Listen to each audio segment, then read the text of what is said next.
Bueno, ¿tienen sus Biblias listas? Las van a necesitar hoy. Hay algunos versículos que van a estar en la pantalla y otros versículos que ustedes lo van a buscar en sus Biblias. Así que quiero empezar con una historia. Traten de visualizar lo siguiente conmigo, ¿ok? Traten de imaginárselo como esa imagen. Piensen en un pueblo. En el pueblo nos vamos a enfocar en dos hombres. En ese pueblo hay un hombre que es muy rico. Tiene su rancho extremadamente grande, tiene ovejas, tiene vacas. Él está muy bien. Hay otro hombre que es un hombre pobre. Él no tiene todas las vacas ni las ovejas que tiene el hombre rico. Él solamente tiene una ovejita. Y esa ovejita, él la tiene desde que nació prácticamente. Ahora esa ovejita, él le da de comer, de la comida de ellos, le da agüita, duermen con ella como que si fueran almohada, juegan con ella. Le dieron un nombre porque ya ella no es comida, ya ahora ella es mascota. Familia, parte del hogar, es parte de la familia esa ovejita. Bueno, un día llega un visitante, llega a visitar al hombre rico. Entonces este hombre rico quiere impresionar a su visita y le dice a sus sirvientes, ¿saben qué? Vamos a matar y vamos a cocinar una oveja. Pero una cosa, no me maten una de las mías, sino que vayan a matar a la del otro hombre, el que tiene solamente una ovejita. Entonces los sirvientes hicieron caso, van, toman la oveja del hombre pobre, la única que tenía, la toman, la matan, la cocinan, etc.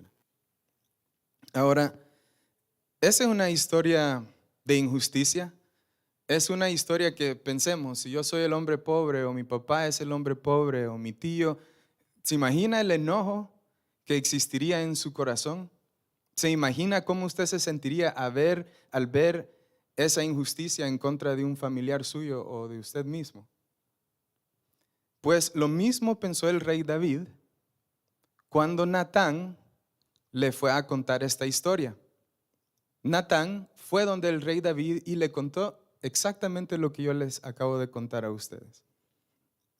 El rey David dijo, enojado, que ese hombre rico lo que merecía era la muerte. Y no solamente la muerte, que él, antes de que lo mataran, tenía que darle 4 ovejas al hombre pobre. Estaba completamente indignado David cuando escuchó esta historia. Y luego Natán le dice a David, David, ese hombre eres tú. Ese hombre eres tú. Tú eres el hombre rico que robó esa única oveja que tenía el hombre pobre. Porque como ustedes saben, esta es otra historia muy conocida en la Biblia, como ustedes saben, el rey David, de nuevo, que lo tenía absolutamente todo, no le hacía falta absolutamente nada, fue atraído por una mujer muy bella que se llamaba Betsabé.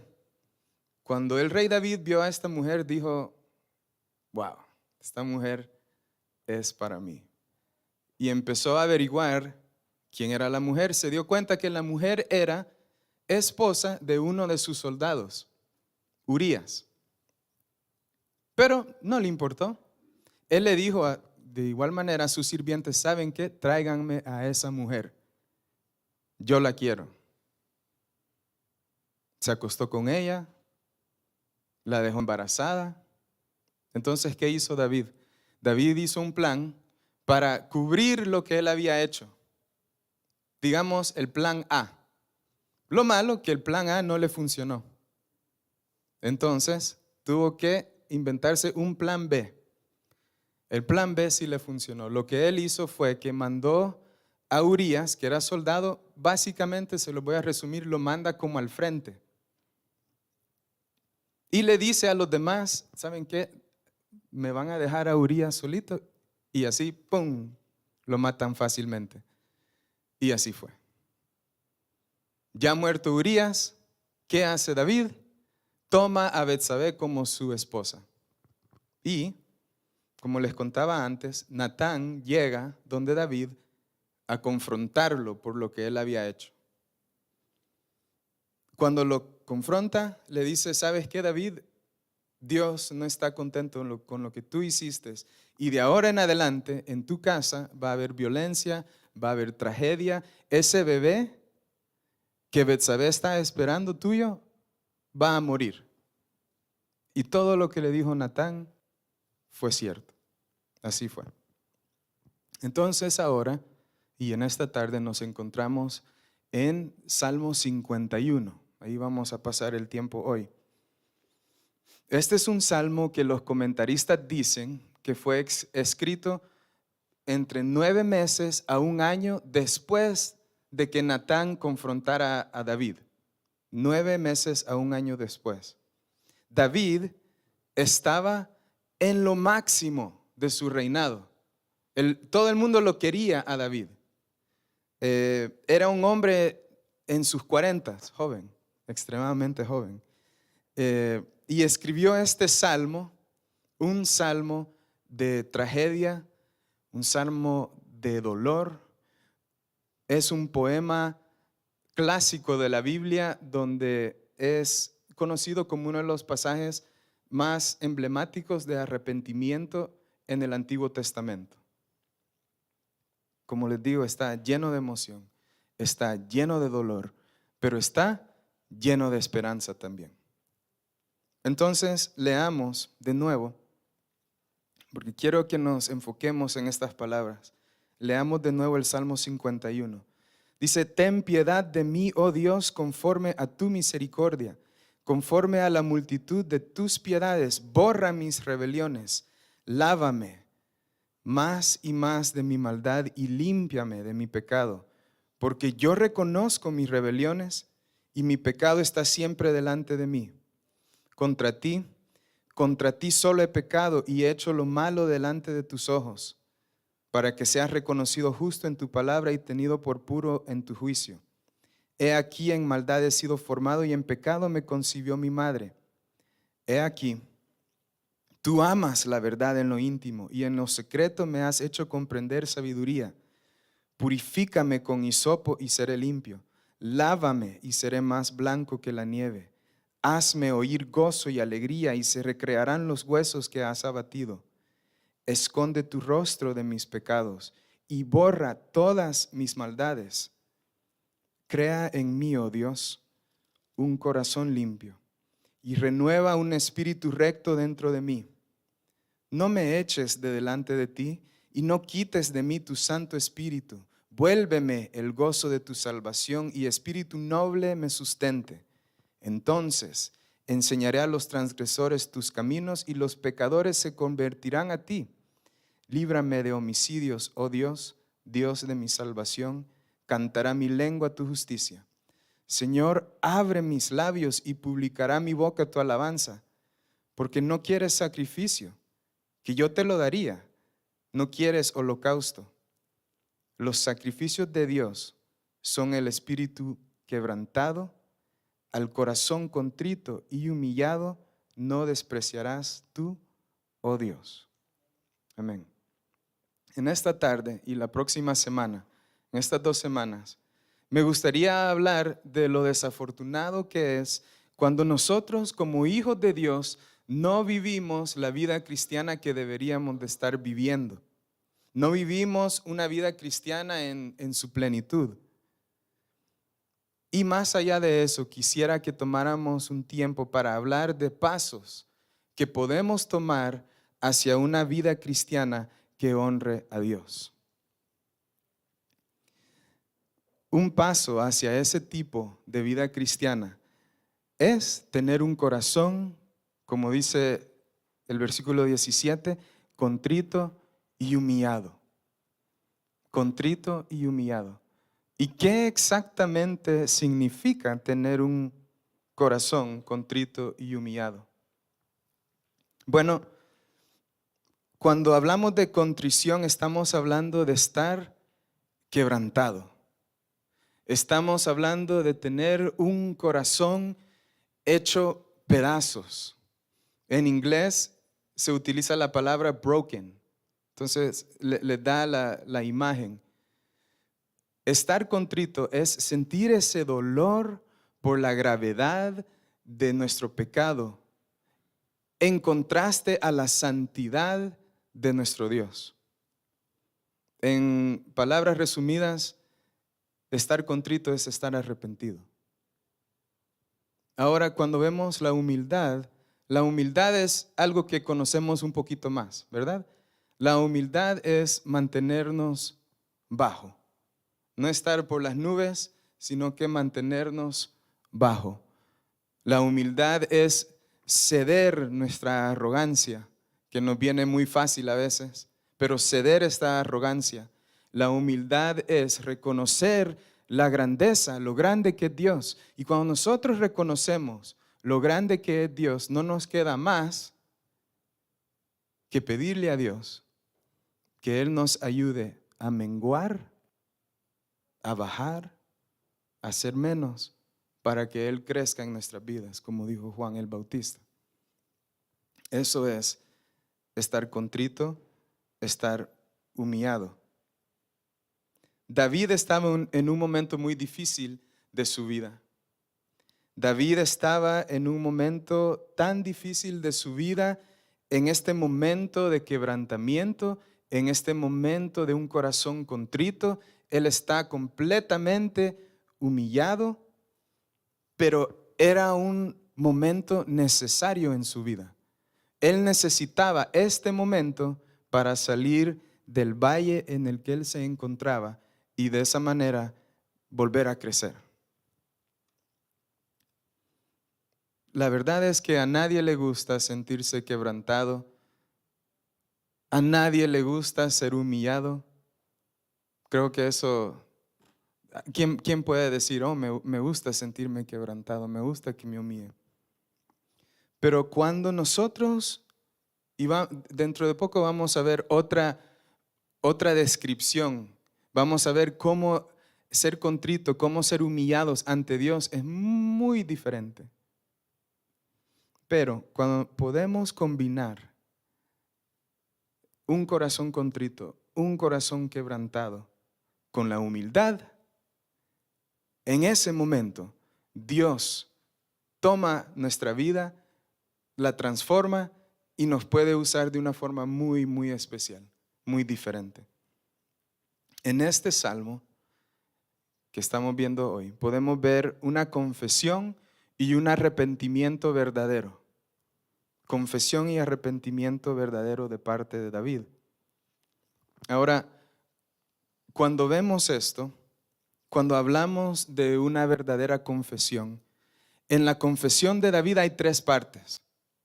La primera es que él reconoce la gravedad de su pecado.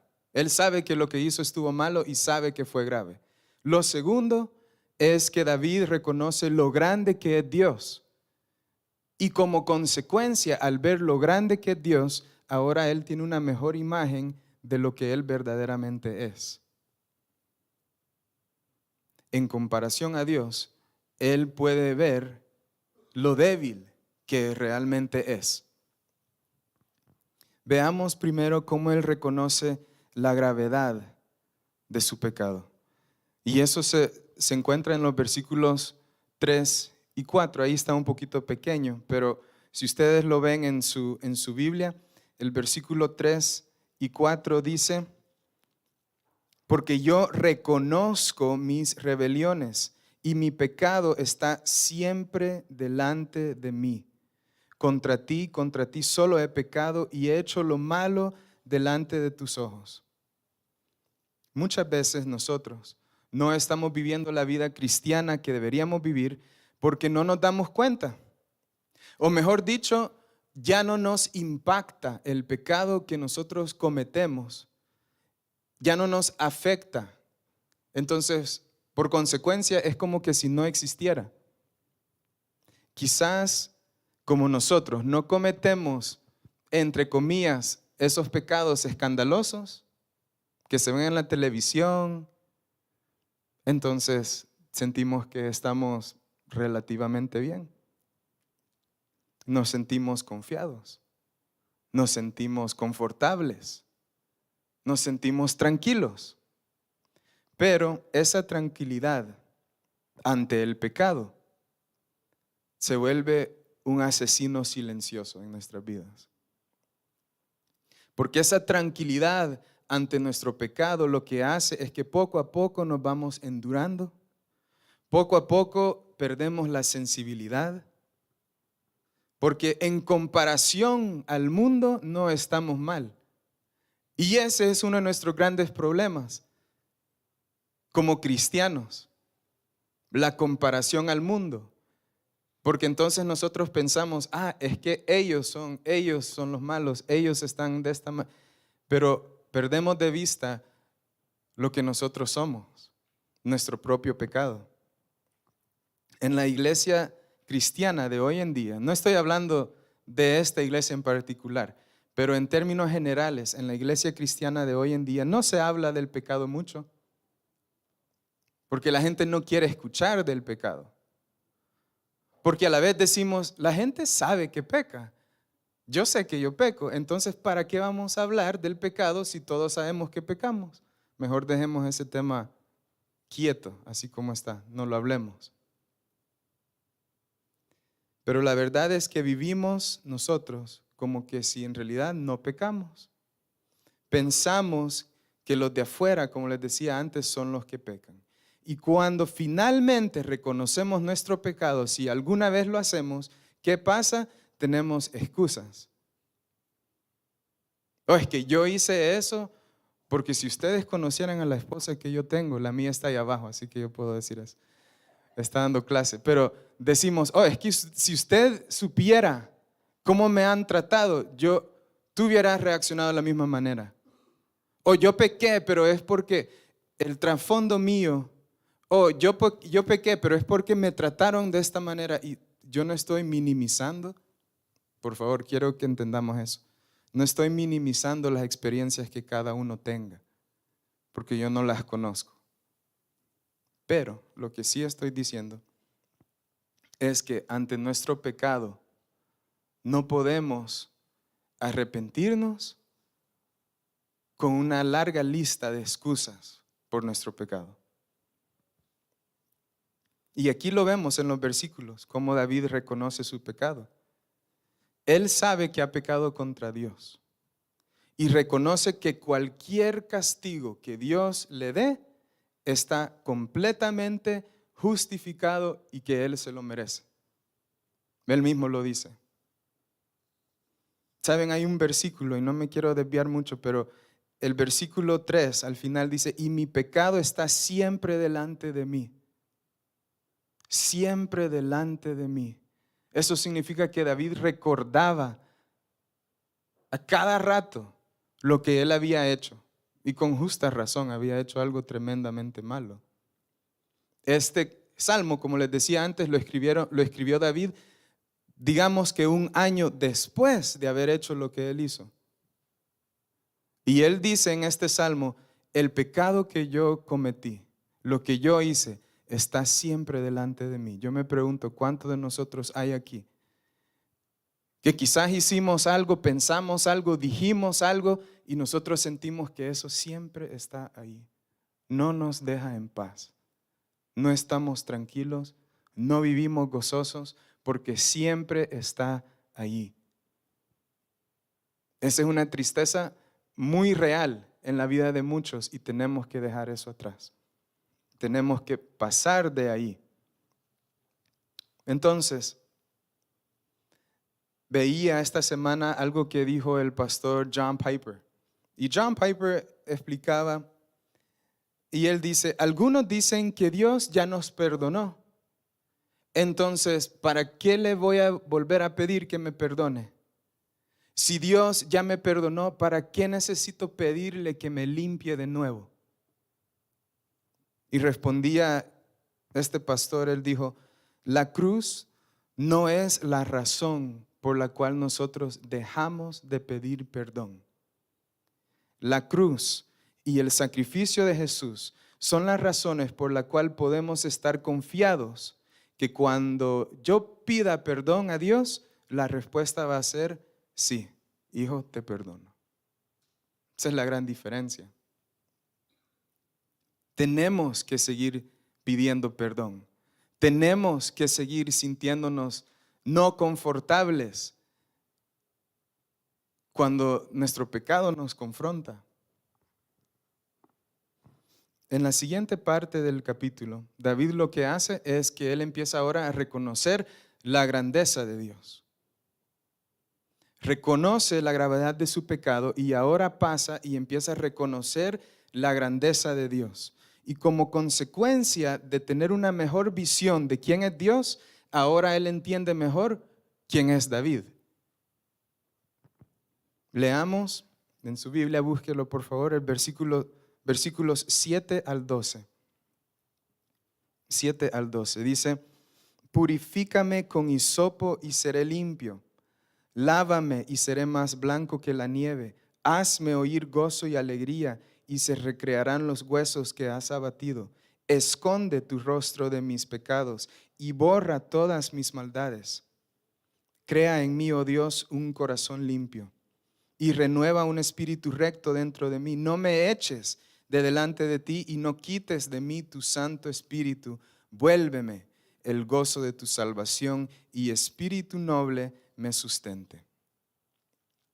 Como hijo de Dios, David quiere que Dios lo perdone. Ahí empieza. Pero como hijo de Dios, David quiere que Dios lo cambie.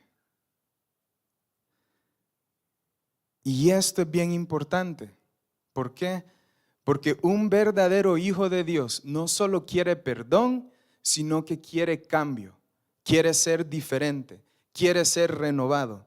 Preocupa un hijo de Dios que lo único que le interesa es ser perdonado y que cuando llega el tiempo de cambiar, de renovar, de purificar allí, ya no tiene el mismo interés porque ya fui perdonado. Ya no tengo la misma pasión de ser diferente, de ser renovado, porque yo lo que quiero simplemente es ser perdonado. Si yo estoy perdonado, entonces ya estoy bien, ahora déjenme seguir y vuelvo a pedir perdón después. Preocupa un hijo de Dios que solo quiere perdón, pero que no le interesa ser renovado. Nosotros tenemos que reconocer la grandeza de Dios. Cuando nosotros reconocemos la grandeza de Dios, reconocemos a la vez que Él no es solamente grande para perdonar nuestros pecados, pero Él es suficientemente grande para cambiarme a mí. No importando todo lo malo que exista dentro de mí, Él me puede cambiar, Él me puede renovar. Como cristianos a veces, yo no sé si usted lo ha sentido, podemos vivir frustrados. ¿Por qué? Porque a veces no vemos los cambios que nosotros pensaríamos que como cristianos deberíamos de tener. O quizás no vemos el progreso, o quizás nos sentimos que estamos estancados espiritualmente. Quizás vemos a nuestro alrededor y decimos, yo quisiera ser como aquel hermano que siente esto, que canta de esta manera. No se compare, hermano, ¿ok? Lo primero. Pero muchas veces eso pasa. Entonces, cuando sentimos como que yo cuando canto yo no siento nada, yo cuando escucho una predicación la verdad me aburre, yo cuando voy a la iglesia solo voy porque me quiero estar un ratito ahí, sentirme bien, ya cumplí y me voy. Cuando sentimos eso, muchas veces empezamos a decir, pero es que no entiendo por qué yo me siento así. Yo leo, yo oro, yo voy a la iglesia, yo acepté a Dios, yo me reconcilié, yo sirvo en este ministerio, yo. ¿Ven el problema? Todo es lo que yo hago. Todas esas cosas que acabo de mencionar son cosas buenas, no son cosas malas. Son cosas que nosotros debemos de hacer. Pero David reconoce en este pasaje que él solo no puede, que él ya intentó de muchas maneras, pero no puede. David reconoce que lo que él necesita solo puede venir de Dios. Esa es la diferencia. Esa es la diferencia. ¿Saben por qué? Porque David llega a un momento en que ya el yo hice, yo esto, yo soy, yo, ya no existe. ¿Qué empieza David a decir? Empieza a decir, Dios, tú purifícame. Dios, tú me puedes lavar. Dios, hazme oír. Borra tú mis rebeliones. Señor, crea en mí. Señor, renueva. Vuélveme el gozo. Ya ahí, ¿quién está accionando ahí? Dios. Ya no soy yo, es Dios. Entonces muchas veces tenemos un pecado que, como decía David, está siempre delante de mí. Yo no puedo con este pecado. Y yo no sé cuál sea. Cada quien tiene sus propias debilidades, dificultades, pero cuando nosotros empezamos a decir, yo no entiendo por qué yo no puedo dejar de, y empezamos, si yo he hecho, yo he intentado, yo pregunté, yo busqué ayuda, todas cosas muy importantes. Pero lo que estamos viendo aquí es, Dios sí puede. Dios sí puede. Cuando nosotros nos damos cuenta que en realidad nosotros no podemos, cuando en esa posición de humildad nos damos cuenta de la grandeza de Dios, entonces ahí empezamos a hablar de esta manera. Purifícame, Dios. Lávame, Dios. Renuévame, crea en mí. El que actúa es Dios. Eso no significa que nosotros solo nos lavamos las manos de la situación, pero sí significa que reconocemos quién es el que puede, y el que puede es Dios.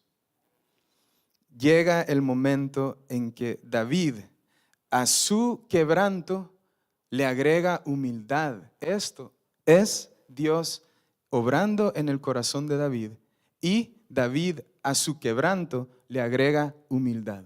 Eso es lo que estamos viendo ahí. Y cuando eso pasa, David dice, Dios, yo a ti te necesito. Pasó de estar solamente quebrantado a la humillación, a ser humilde. Y entonces es donde vamos a terminar hoy, con el enfoque verdadero, que es estar contrito y estar humillado, ese corazón quebrantado. El versículo clave entonces se vuelve el versículo 17. Y el versículo 17 dice, los sacrificios de Dios son el espíritu quebrantado. Al corazón contrito y humillado no despreciarás tú, oh Dios. Si usted está quebrantado ante Dios hoy, si usted ya no puede con ese pecado que lo molesta, que está siempre delante, si su corazón, si su espíritu se quebranta, si su corazón está contrito y humillado, Dios no lo desprecia. Y eso es algo muy especial, poder decir eso.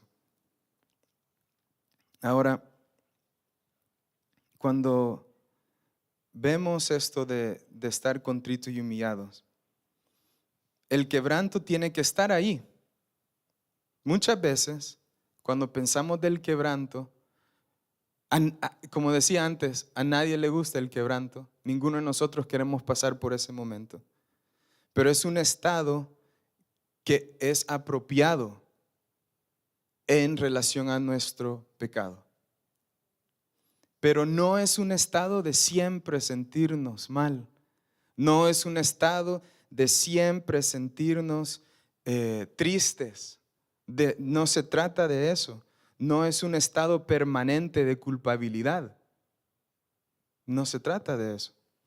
Un verdadero hijo de Dios no es aquel que solamente se siente mal por su pecado, sino que en este estado de quebrantamiento, de humillación, llega al punto que busca a Dios con pasión y lo busca para ser renovado.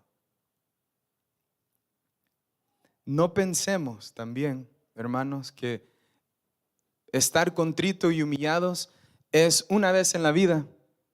Un día yo me voy a sentir así y voy a salir de ahí y nunca más me voy a volver a sentir contrito, quebrantado, humillado. Solo es una temporada en la vida. Ese es un gran error. Si yo le doy importancia a mi vida cristiana, si yo me doy cuenta y soy consciente de que peco a cada rato, entonces con más frecuencia volveremos a estar en un estado de quebranto, de contrición y de humillación. Lo volveremos a pasar. Va a pasar. Y suena difícil, ¿verdad? Porque pareciera que entonces, ¿qué? Vamos a pasar toda la vida así. Vamos a pasar toda la vida quebrantados, vamos a pasar toda la vida tristes. No. El quebrantamiento y la humillación nos llevarán finalmente a lo que es la verdadera adoración a Dios. Es, como decía antes, una oportunidad de crecimiento. Es un nuevo comienzo para nosotros. Porque, y esto es lo importante, ¿de qué manera ve Dios al humilde?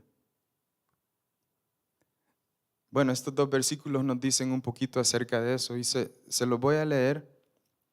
1 Pedro 5:6 dice, humillaos pues, y aquí viene lo importante, humillaos pues bajo la poderosa mano de Dios, para que Él os exalte cuando fuera el tiempo. 1 Pedro 5:6. Y también podemos ver el versículo de 2 Crónicas 7:14. Si se humillare mi pueblo, sobre cual mi nombre es invocado, y oraren, y buscaren mi rostro, y se convirtieren de sus malos caminos, entonces yo oiré desde los cielos y perdonaré sus pecados y sanaré su tierra. Eso es como Dios ve al humilde. No es la forma en que la sociedad ve al humilde. Cuando nosotros nos damos cuenta que la humillación delante de nuestro Padre Celestial no es lo mismo que la definición común de humillación en la sociedad, entonces se vuelve más fácil llegar a ese momento de humildad ante Dios. Saben, el pastor no está aquí, pero hay algo, yo no sé si usted lo ha notado, pero hay algo que él ha dicho algunas veces en sus predicaciones. Y él ha dicho en el pasado, Señor, humíllanos si es necesario. Yo no sé si usted lo ha escuchado. Pero yo me he fijado en esa frase. ¿Por qué? Porque cuando él lo decía, yo decía, yo no quiero ser humillado. Entonces, yo escuchaba esa frase, pero yo pensaba, si es necesario, ojalá que no sea, porque yo en realidad no tengo interés en ser humillado. Así que pasemos de lado eso. No. Pero ¿saben qué? Ahora, cuando estudiaba este pasaje, esa frase que él ha dicho en el pasado cobra más sentido para mí. Porque digo, es buena la humillación bajo la poderosa mano de Dios. Porque cuando yo me humillo de esa forma, significa que yo finalmente he llegado a un punto en mi vida donde digo, Señor, yo ya no puedo. Ya no se trata de que yo soy esto, yo hago, yo, todo, yo. Sino que se trata de que yo reconozco lo grande que tú eres y yo a ti te necesito. De eso se trata.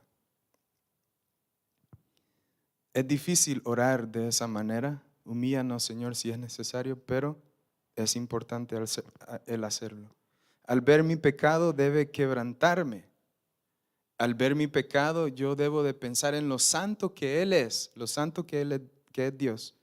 Y entonces yo me bajo, yo me humillo debajo de su poderosa mano. Porque yo sé que bajo la poderosa mano de Dios, si yo me humillo, encontraré sanidad de mi alma, sanidad de mi vida, de mi corazón. Hermanos, ¿y qué pasa después de la contrición y de la humillación? Bueno, versículos 8 y 12 lo dicen. Salmo 51 de nuevo, versículos 8 y 12. Después de ser quebrantado, después de estar contrito, después de humillarme, entonces llegamos al punto en que yo puedo decir, hazme oír gozo y alegría, y que el Señor recreará esos huesos que se quebraron. El versículo 12 dice, vuélveme el gozo de tu salvación, el gozo de tu salvación, y espíritu noble me sustente. Y esos dos versículos los vamos a estar viendo más la próxima semana, cuando hablemos acerca de dar un paso más en nuestra vida cristiana. Un paso hacia una vida cristiana más plena en Cristo, en Cristo. Ya para finalizar, si usted, hermano o hermana, se cuestiona por qué no vive la vida cristiana como algún día la vivió, ¿usted recuerda cuando primeramente vino a Dios? Si usted quizás piensa, ¿yo por qué no siento eso que un día sentí? Si usted examina su vida y reconoce dónde está fallando, dónde estamos fallando, ahí empezamos, ¿verdad? Quizás usted se sienta frustrado cuando se da cuenta que la vida cristiana que usted lleva no es la vida cristiana que realmente debería de llevar. Quizás se siente, como decíamos antes, vencido por un pecado del cual no puede superar, que siempre está presente en su vida. Yo le animo ahora que deje ese yo puedo, yo voy a tratar, yo voy a mejorar, yo haga lo que tenga que hacer, pero dése cuenta la grandeza de Dios, y quien realmente lo puede cambiar es Dios. Ahí entra Dios. Pidámosle a Dios, ya sea por primera vez o pídaselo de nuevo, que Él nos cambie, que sea Él. ¿Por qué, hermanos? Porque vamos a estar humillados, sí. Quizás usted está quebrantado hoy, pero va a estar humillado en el lugar apropiado, bajo la poderosa mano de nuestro Dios.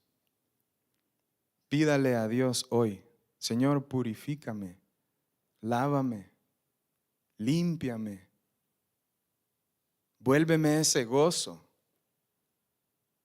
O si aún quizás no conoces a Dios, no eres hijo de Dios, entonces este puede ser un día muy importante en tu vida. Yo les voy a pedir que nos pongamos de pie y vamos a concluir orando.